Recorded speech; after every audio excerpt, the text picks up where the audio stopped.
एक मिनट रुकिए। ठीक है, मुझे लगता है कि हमारे पास मोबाइल फोन से ली गई कुछ फुटेज है। चलिए इसे देखते हैं। उत्तरी आयरलैंड के तट पर कुछ ऐसा घटित हुआ जिसे कोई भी वैज्ञानिक समझाना नहीं चाहता। एक ड्रोन ने विशालकाय चट्टान के एक हिस्से को एक बंद पत्थर के दरवाजे की तरह हिलते हुए कैद किया। यह कुछ सेकंड के लिए खुला और चट्टान के अंदर कुछ ऐसा दिखाई दिया जिसे जांचकर्ताओं ने बाद में बेहद भयावह बताया। इसे किसी ने बनवाया था, किसी ने हमसे कहीं ज्यादा महान, हमसे कहीं ज्यादा श्रेष्ठ। फिर बिना कोई निशान छोड़े इसे बंद कर दिया गया। पर्यटकों ने जमीन को कांपते हुए महसूस किया। चीन में ढहते चट्टानी बंकर से लेकर स्कॉटलैंड के छिपे हुए पिरामिड और मायरा की उन कब्रों तक जिनमें हलचल के संकेत मिलते हैं, दुनिया में कई भयानक विसंगतियां मौजूद हैं। आयरलैंड में जो मिला है वह अब इस सूची में शामिल हो गया है और यह अब तक का सबसे भयानक मामला हो सकता है। हिलता हुआ चट्टानी दरवाजा। उत्तरी आयरलैंड का तट अपनी चट्टानों और बेसाल्ट स्तंभों के लिए जाना जाता है, लेकिन जांचकर्ताओं को इस बात का अंदाजा नहीं था कि ड्रोन ने विशालकाय चट्टानी मार्ग पर क्या रिकॉर्ड किया। एक पर्यटक ने ऊपर से इन संरचनाओं को कैद करने के लिए ड्रोन उड़ाया।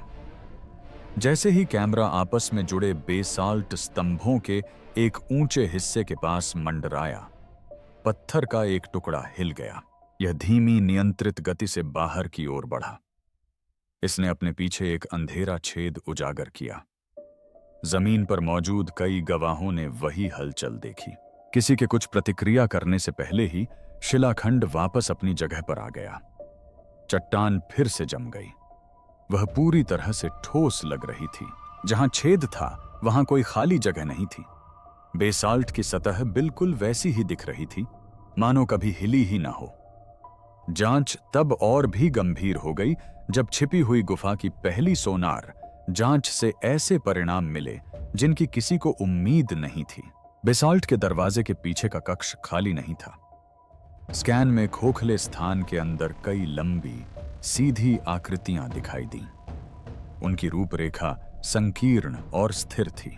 वे देखने में मानव शरीर जैसे लगते थे, लेकिन उनकी लंबाई किसी भी जात प्राचीन या आधुनिक आबादी से कहीं अधिक थी। आकृतियां एक सीधी रेखा में एक दूसरे से निश्चित अंतराल पर खड़ी थीं। यह व्यवस्था जानबूझकर की गई प्रतीत होती थी, मानो ये आकृतियां संयोगवश नहीं बनी हों, बल्कि जानबूझकर वहां रखी गई हों। निजी तौर पर स्कैन की समीक्षा करने वाले वैज्ञानिकों ने स्वीकार किया कि यह खोज किसी भी ज्ञात भूवैज्ञानिक प्रक्रिया से मेल नहीं खाती।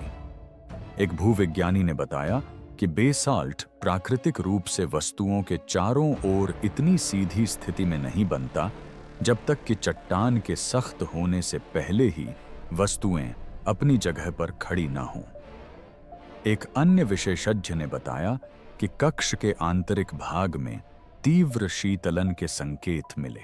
इसका अर्थ यह है कि उस स्थान के अंदर मौजूद आकृतियां हजारों साल पहले अचानक हुई ज्वालामुखी घटना के दौरान फंस गई होंगी। एक भीषण विस्फोट ने भूमिगत गुफाओं से अत्यंत गर्म पदार्थ को बाहर निकाल दिया होगा। उस समय कक्ष के अंदर खड़े किसी भी व्यक्ति के पिघले हुए बेसाल्ट के ठंडा होकर जमने पर अंदर ही बंद हो जाने की संभावना थी। उन आकृतियों की मुद्रा ने इस विचार का समर्थन किया।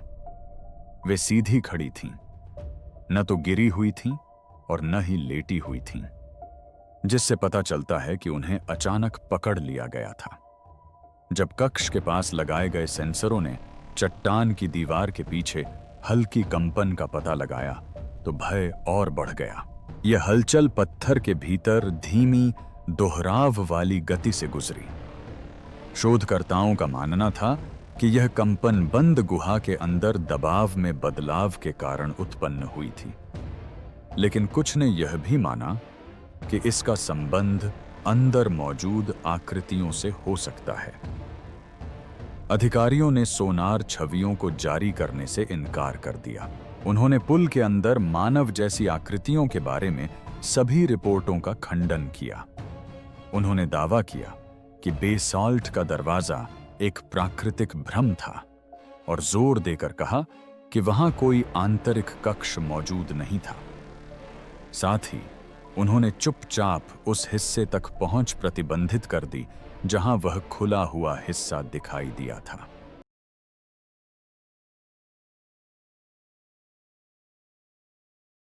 स्थल की निगरानी जारी रखने वाले वैज्ञानिक अभी भी चिंतित थे।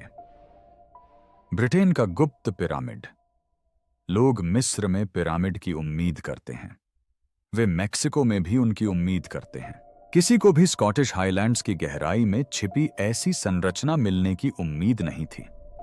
फिर भी एक अंतहीन जंगल के बीचों बीच ग्रेनाइट का एक पिरामिड खड़ा है। सबसे चौंकाने वाली बात यह है कि इसके अस्तित्व के बारे में लगभग किसी को पता ही नहीं है। महारानी विक्टोरिया ने अपने पति प्रिंस अल्बर्ट की मृत्यु के बाद 1861 में इस पिरामिड का निर्माण करवाया था। उनका शोक गहरा था और इसका असर उनके दैनिक जीवन पर पड़ने लगा था। इतिहासकार अक्सर अल्बर्ट की मृत्यु के बाद विक्टोरिया के मानसिक पतन की बात करते हैं। वह शोक मनाने की उन प्रथाओं में इतनी मग्न हो गई थीं जो उनके युग के लिए भी असामान्य रूप से गहन थीं। उन्होंने जीवन भर काले वस्त्र पहने। उन्होंने अपने नौकरों को आदेश दिया कि वे अल्बर्ट के सामान को बिल्कुल न छुएं। उसने महल के वातावरण को स्थायी शोक की स्थिति में डाल दिया। जब कोई इस हद तक जुनूनी हो जाता है तो यह सवाल उठना स्वाभाविक है कि क्या वह इस पिरामिड से केवल स्मृति से कहीं अधिक कुछ चाहती थी। यही कारण है कि कुछ शोधकर्ताओं का मानना है कि इस संरचना में स्मारक से कहीं अधिक गहरे अर्थ छिपे हो सकते हैं। यह मृत्यु के प्रति उनके उस गहरे आकर्षण को दर्शाता है जिसके बारे में उन्होंने कभी खुलकर बात नहीं की। पिरामिड 41 फीट ऊंचा है और आकार में एकदम सही है। यह बाल्मोरल एस्टेट के अंदर एक पहाड़ी पर अकेला खड़ा है। इस क्षेत्र के चारों ओर 10 अन्य पत्थर के ढेर हैं। ये ढेर मानव निर्मित पत्थर के चिह्न होते हैं। ये आमतौर पर क्षेत्र या समाधि स्थलों को चिह्नित करते हैं। विचित्र बात यह है कि पिरामिड के चारों ओर बने पत्थरों के ढेर एक ऐसे पैटर्न का अनुसरण करते प्रतीत होते हैं जिसका उल्लेख किसी भी आधिकारिक रिकॉर्ड में नहीं है। पुराने नक्शों का अध्ययन करने वाले कुछ शोधकर्ताओं का कहना है कि ये ढेर वर्ष के कुछ निश्चित समयों में सूर्योदय के साथ संरेखित हो जाते हैं। इस प्रकार का संरेखण अक्सर प्राचीन अनुष्ठान स्थलों में देखने को मिलता है। यह साधारण विक्टोरियन स्मारकों में शायद ही कभी दिखाई देता है। इस पैटर्न की व्याख्या करने वाला कोई शाही दस्तावेज न होना इसे और भी संदिग्ध बना देता है। पिरामिड का स्थान इस कहानी को और भी रहस्यमय बना देता है। वहां तक सीधे जाने के लिए कोई सड़क नहीं है। आपको घने जंगल और ऊबड़ खाबड़ जमीन से होकर पैदल जाना होगा। कई पर्यटक बताते हैं कि गर्म मौसम में भी पिरामिड के आसपास का इलाका बेहद ठंडा रहता है। कुछ पर्वतारोहियों ने दावा किया है कि संरचना के शीर्ष के पास उनके कंपास गोल गोल घूमने लगे। प्रबल चुंबकीय क्षेत्रों के आसपास कंपास का काम करना बंद हो सकता है। इसी कारण कुछ स्थानीय लोगों का मानना है कि पिरामिड में कोई ऐसा पदार्थ हो सकता है जो चुंबकीय रीडिंग को प्रभावित करता है। किसी भी आधिकारिक जांचकर्ता ने इन रिपोर्टों की व्याख्या नहीं की है। ये अपुष्ट हैं, लेकिन लगातार बनी हुई हैं। कहानी का एक और परेशान करने वाला पहलू आयरलैंड से आता है। समुद्र पार जॉर्ज कैनिंग नामक एक व्यक्ति ने 1800 के दशक में अपना खुद का पिरामिड बनवाया। उन्होंने मिस्र की यात्रा की और पत्थर के पिरामिड में दफन होने की इच्छा लेकर लौटे। उन्होंने अपनी कब्र पहले से ही तैयार कर ली थी, लेकिन जब उनकी मृत्यु निकट आई तो उन्होंने उसमें दफन होने से इनकार कर दिया। उन्होंने कहीं और दफनाए जाने की इच्छा व्यक्त की। उनके अचानक डर का कारण किसी को समझ नहीं आया। इसी वजह से स्थानीय स्तर पर यह अफवाह फैल गई कि उन्होंने पिरामिड के अंदर कुछ ऐसा देखा था जिससे वे बहुत भयभीत हो गए थे। लोग अब भी कहते हैं कि यह संरचना पूरी तरह से खाली होने के बावजूद भी जीवंत प्रतीत होती है। स्कॉटिश पिरामिड 150 से अधिक वर्षों के कठोर मौसम के बाद भी उत्तम स्थिति में है। ग्रेनाइट आमतौर पर लगातार बारिश और ठंड के कारण घिस जाता है और उसमें दरारें पड़ जाती हैं। ये पहाड़ी क्षेत्र अत्यधिक नमी के लिए जाने जाते हैं, फिर भी पिरामिड पर घिसावट के कोई निशान नहीं दिखते। भूवैज्ञानिकों ने इसका अध्ययन किया है और उनका कहना है कि पत्थर असाधारण रूप से प्रतिरोधी प्रतीत होता है। कुछ लोगों का मानना है कि इसमें विशेष सीलन का इस्तेमाल किया गया था।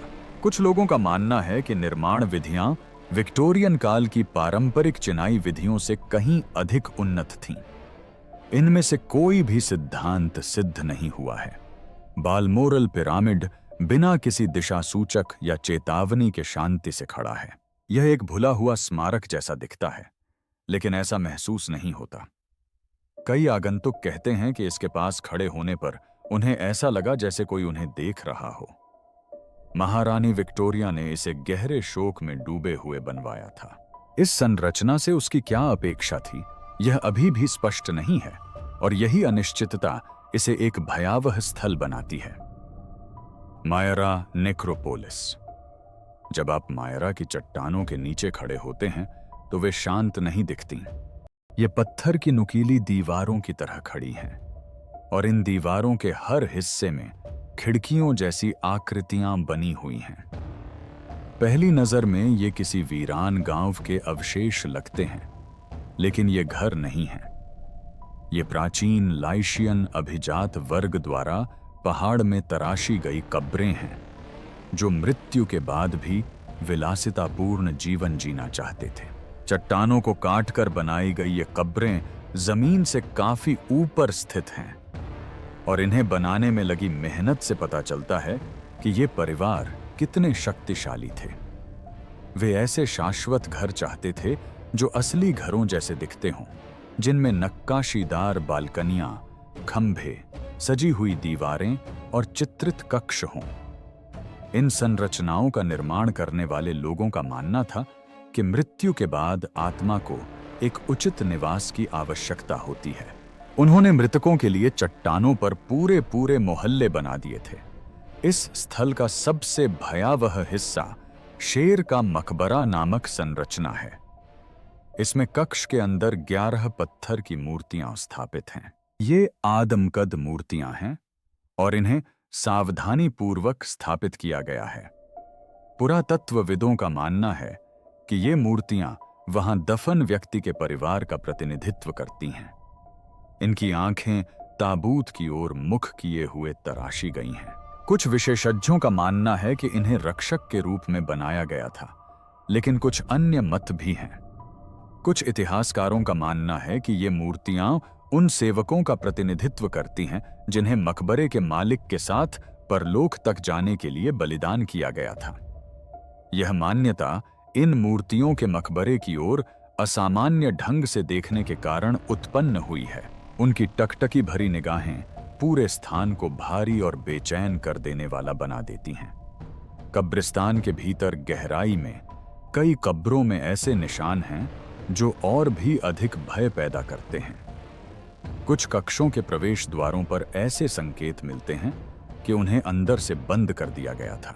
यह एक दुर्लभ और भयावह तथ्य है, क्योंकि कोई भी यह नहीं समझा सकता कि किसी बंद मकबरे के अंदर मौजूद व्यक्ति बाहर निकलने की कोशिश क्यों करेगा। सदियों से बंद पड़ी दीवारों और कक्षों पर जलने के निशान भी हैं। ये निशान बताते हैं कि इन क्षेत्रों में आग जलाई गई थी। हवा की आपूर्ति न होने के कारण मकबरे के अंदर आग लगने का कोई स्पष्ट कारण नहीं है। कुछ शोधकर्ताओं को आशंका है कि ये निशान भागने के हताश प्रयासों या कब्रों की लूटपाट की असफल कोशिशों का संकेत हो सकते हैं, जिनका अंत त्रासदी में हुआ।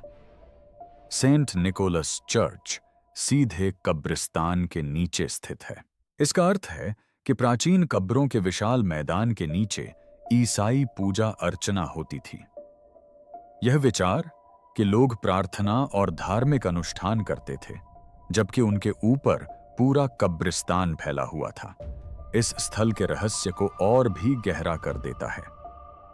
कई कब्रों के पास विकिरण का स्तर प्राकृतिक चट्टानों के लिए अपेक्षित स्तर से अधिक है। इसका कारण आज तक स्पष्ट नहीं हो पाया है, जिससे यह कब्रिस्तान और भी रहस्यमय बन जाता है। वेनिस में सेंट मार्क बेसिलिका के अंदर स्थित गलत संत का मकबरा में आगंतुक संगमरमर के फर्श पर चलते हैं और ऊपर लगे सुनहरे मोज़ेक की प्रशंसा करते हैं। वे शायद ही कभी मुख्य वेदी के नीचे दफन शरीर के बारे में सोचते हैं। उन्हें बताया जाता है कि यह शव संत मार्क इंजीलवादी का है। चर्च सदियों से यही दावा दोहराता आ रहा है। चौंकाने वाली सच्चाई यह है कि कई इतिहासकार मानते हैं कि यह शव शायद संत मार्क का है ही नहीं। कुछ विशेषज्ञों का मानना है कि यह प्राचीन विश्व के सबसे प्रसिद्ध विजेता सिकंदर महान का शव हो सकता है। प्रारंभिक ईसाई वृत्तांतों में संत मार्क के अवशेषों को जलाए जाने की बात कही गई है। यदि यह सच है तो कोई भी पूर्ण कंकाल मौजूद नहीं होना चाहिए। सिकंदर का शव 4वीं शताब्दी में सैकड़ों वर्षों तक अलेक्जेंड्रिया में प्रदर्शित रहने के बाद गायब हो गया। पीढ़ियों तक लोग उसकी समाधि पर दर्शन करने आते रहे। फिर अशांति के दौर में समाधि का अस्तित्व ही लुप्त हो गया। लगभग उसी समय अलेक्जेंड्रिया में अचानक एक मम्मी प्रकट हुई, जिसे संत मार्क की मम्मी कहा जाता है। इस घटना के समय को लेकर कई शोधकर्ताओं में संदेह पैदा हो गया है। कहानी तब और भी पेचीदा हो जाती है जब इसमें वेनिस वासियों का भी जिक्र आता है। सन 828 में वेनिस के व्यापारियों ने अलेक्जेंड्रिया से शव चुरा लिया। उन्होंने शव को लपेटकर सूअर के मांस के नीचे छिपाकर सीमा शुल्क से तस्करी कर ली। उनका मानना था कि मुस्लिम निरीक्षक सूअर के मांस को छूने से बचेंगे। शव वेनिस पहुंचा और उसे बेसिलिका में रखा गया, जहां वह आज भी मौजूद है। ऑक्सफोर्ड के विद्वान इस सिद्धांत को रोचक लेकिन असंभावित मानते हैं। कैम्ब्रिज के कुछ शोधकर्ताओं का कहना है कि यह विचार पूरी तरह से तर्कसंगत है, क्योंकि किसी को नहीं पता कि 4वीं शताब्दी के बाद सिकंदर का शव कहां गया। कुछ जीवनीकारों का कहना है कि अवशेषों की जांच से सिकंदर की मृत्यु का वास्तविक कारण पता चल सकता है। यदि यह सच है कि सिकंदर के मकबरे को बाद में मरकुस के मकबरे के रूप में इस्तेमाल किया गया था, तो यह शहर के मूर्ति पूजक संरक्षक के स्थान पर ईसाई संरक्षक के मकबरे का मात्र रूपांतरण होगा। और इससे इस लंबे समय से चले आ रहे प्रश्न का भी समाधान हो जाएगा कि क्या उसकी मृत्यु विष से हुई थी या प्राकृतिक बीमारी से। चर्च की चुप्पी के पीछे कुछ गंभीर चिंताएं छिपी हैं। यदि ये हड्डियां सिकंदर की हैं, तो बेसिलिका 1000 वर्षों से एक मूर्ति पूजक युद्ध नेता का सम्मान कर रही है। कुछ विद्वानों का कहना है कि शरीर असामान्य रूप से अच्छी तरह से संरक्षित प्रतीत होता है, जो ईसाई दफन के बजाय मिस्र की ममीकरण प्रक्रिया का संकेत देता है। इस जानकारी से अवशेषों की पहचान पर संदेह और भी बढ़ जाता है। चर्च के अधिकारी डीएनए परीक्षण की अनुमति देने से इनकार कर रहे हैं। उनके इस इनकार ने इस आशंका को और बल दिया है कि सच्चाई सामने आने से धार्मिक परंपरा को ठेस पहुंच सकती है। कुछ इतिहासकारों को आशंका है कि इतनी पुरानी मम्मी को छेड़ने से सदियों से दबे हुए प्राचीन रोगाणु बाहर निकल सकते हैं। बहस जारी है और यह शरीर दुनिया के सबसे प्रसिद्ध गिरजाघरों में से एक खोई हुई गुफा सभ्यता के नीचे अछूता पड़ा है। 2023 में गुरेरो के पहाड़ों की गहराई में 2 खोजकर्ता एक गुफा कक्ष में दाखिल हुए, जिसे सदियों से किसी ने छुआ नहीं था। उन्हें साधारण चट्टानी संरचनाओं की उम्मीद थी, लेकिन इसके बजाय उन्हें मानव हाथों द्वारा पुनर्निर्मित स्टैलेग्माइट्स के ऊपर 14 कलाकृतियां मिलीं। ये वस्तुएं बिखरी हुई नहीं थीं। इन्हें अत्यंत सावधानी से रखा गया था, जिसका अर्थ है कि कक्ष का उपयोग अनुष्ठानिक उद्देश्यों के लिए किया जाता था। ये कलाकृतियां एक ऐसी अज्ञात संस्कृति से संबंधित हैं कि विशेषज्ञ भी इसका वर्णन करने में कठिनाई महसूस करते हैं। माना जाता है कि यह समूह ट्लाकोटेपेहुआ सभ्यता से संबंधित है। हालांकि पुराने अभिलेखों में एक अलग नाम का प्रयोग किया गया है। यह नाम केवल कुछ औपनिवेशिक अभिलेखों में ही मिलता है, जो दर्शाता है कि यह संस्कृति पूरी तरह से लुप्त हो गई थी। गुफा के अंदर खोजकर्ताओं को मानव चेहरों से खुदे हुए शंख के कंगन मिले। उन्हें पत्थर से बनी चिकनी काली डिस्क भी मिली। इन शिलाओं को चमकीला बनाने के लिए पॉलिश किया गया था। इन वस्तुओं को स्टैलेग्माइट्स के चारों ओर इस प्रकार रखा गया था जो किसी अनुष्ठानिक महत्व का संकेत देता है। स्टैलेग्माइट्स को स्वयं हाथों से चिकना किया गया था, जिसका अर्थ है कि किसी ने पत्थर के औजारों से इन्हें आकार देने में घंटों बिताए थे। यह विवरण दर्शाता है कि गुफा कोई आकस्मिक छिपने की जगह नहीं थी। यह एक नियंत्रित और पवित्र वातावरण था। मेसो अमेरिकन संस्कृतियों का मानना था कि गुफाएं पाताल लोक के प्रवेश द्वार हैं। वे इन स्थानों के भीतर अनुष्ठान करते थे क्योंकि उनका मानना था कि गुफा की दीवारें जीवित जगत को आत्माओं के लोक से जोड़ती हैं। परावर्तक डिस्क का उपयोग भविष्यवाणियों के लिए किया जाता रहा होगा।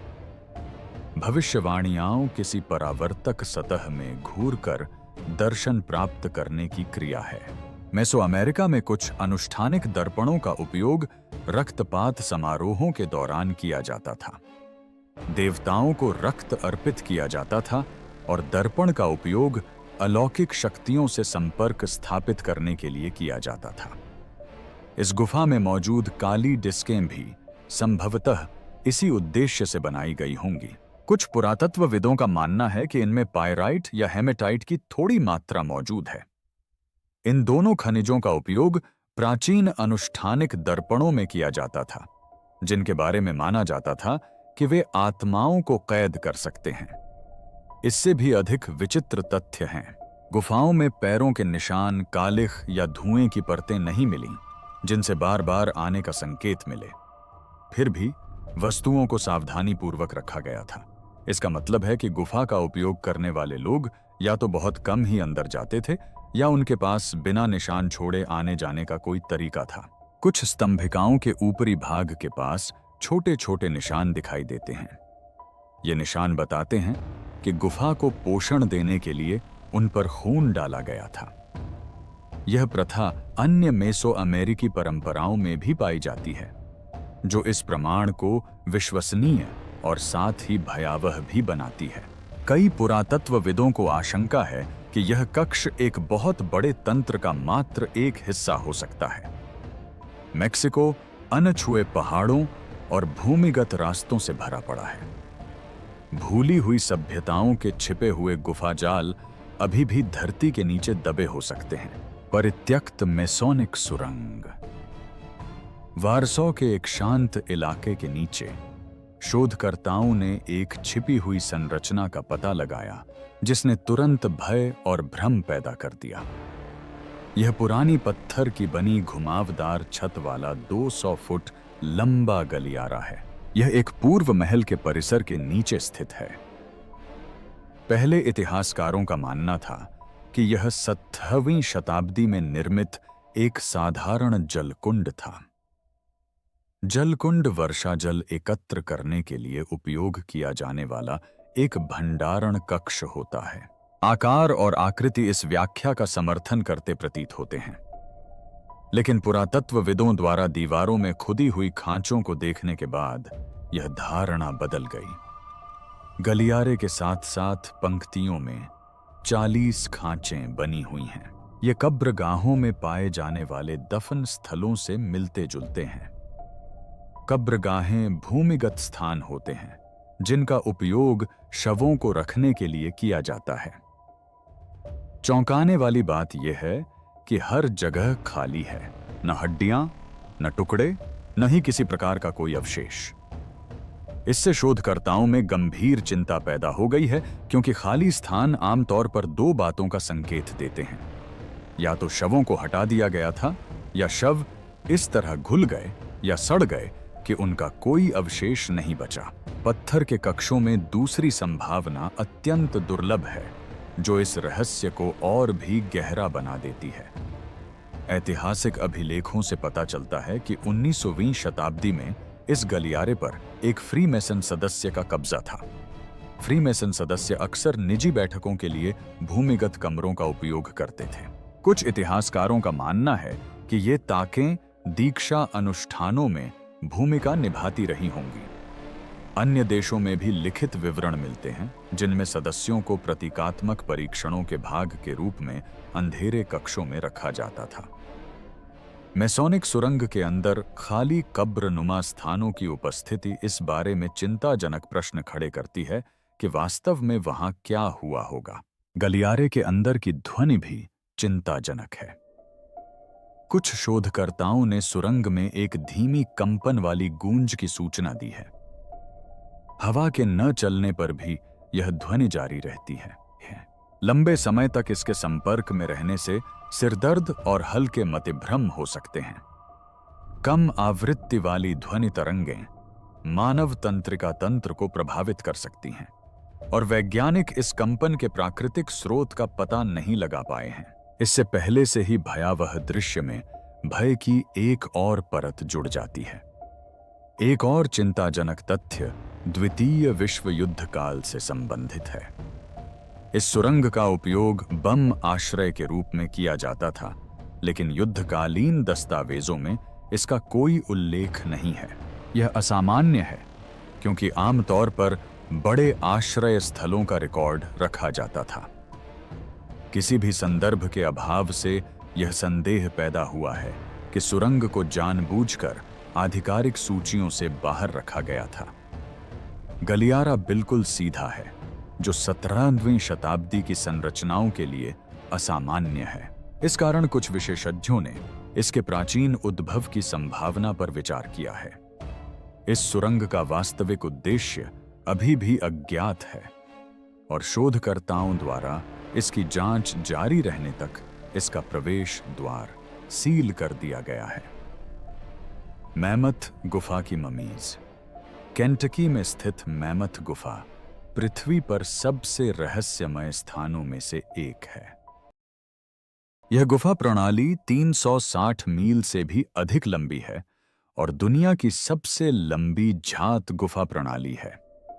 गुफा के गहरे हिस्से अभी तक अनछुए हैं, क्योंकि वहां के रास्ते संकरे, अस्थिर और खतरनाक हवा के झोंकों से भरे हुए हैं। गलत जगह पर प्रवेश करने वाले लोग दिशा भ्रमित होकर फंस सकते हैं।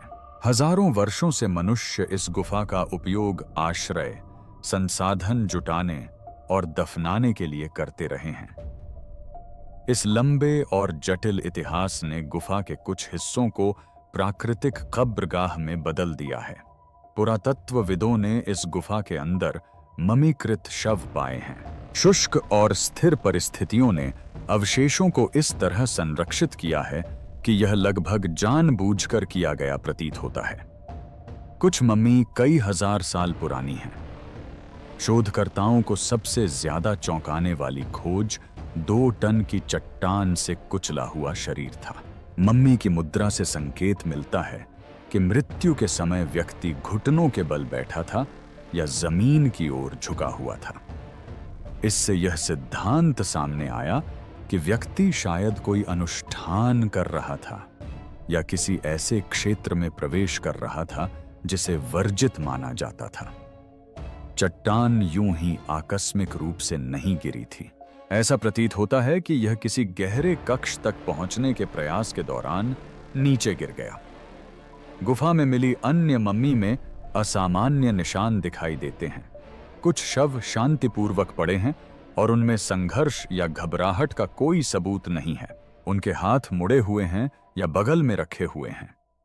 इससे कुछ विशेषज्ञों का मानना है कि ये लोग स्वेच्छा से गुफा में मरने के लिए आए होंगे। अनुष्ठानिक मृत्यु या स्वैच्छिक दफन कई प्रागैतिहासिक संस्कृतियों में पाए जाते हैं और मैमथ गुफा में इस प्रथा के प्रमाण हो सकते हैं।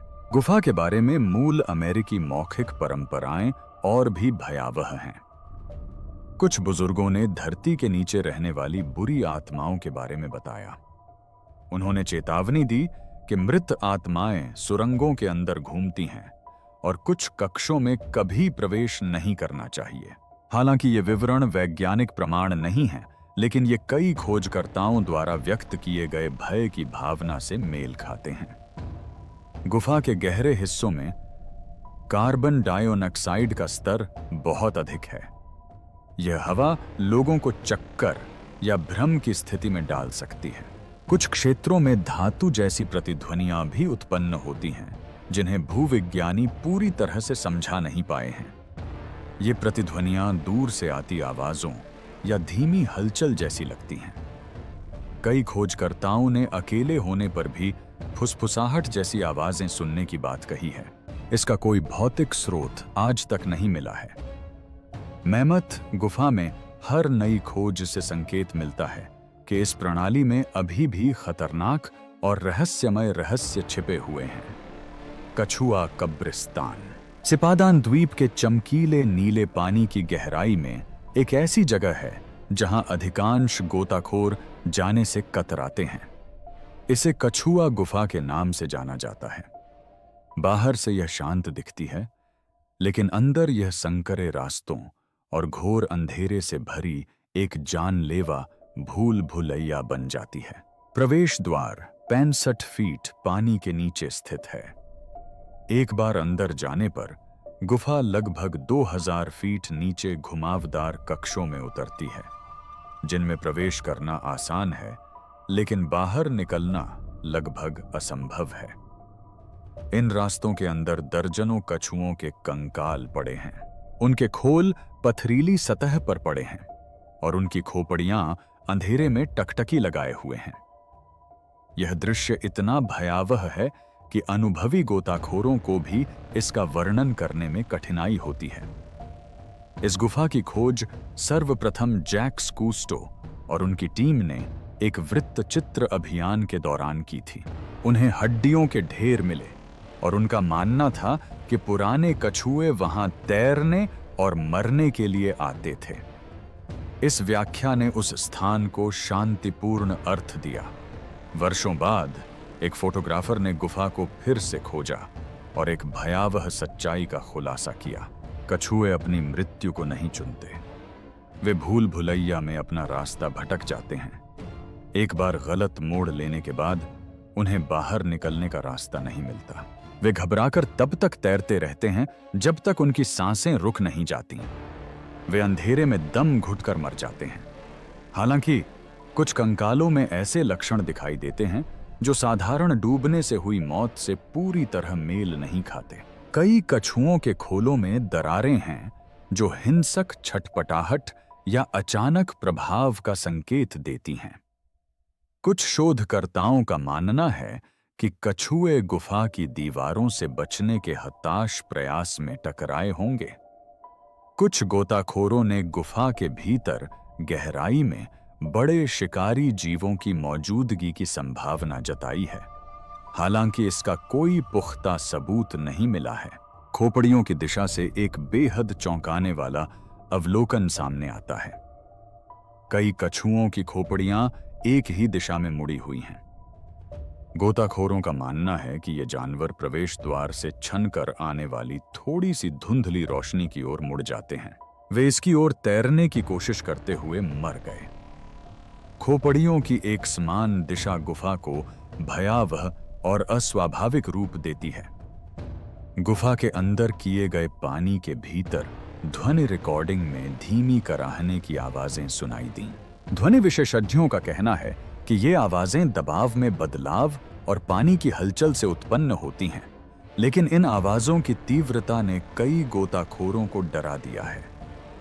ये आवाजें दूर से आती चीखों जैसी लगती हैं। कुछ कछुओं के कंकालों में अंग में हैं। यहां काटने के निशान या जानवरों द्वारा शव खाने के संकेत नहीं हैं, जिससे अंगों के गायब होने की व्याख्या करना मुश्किल हो जाता है।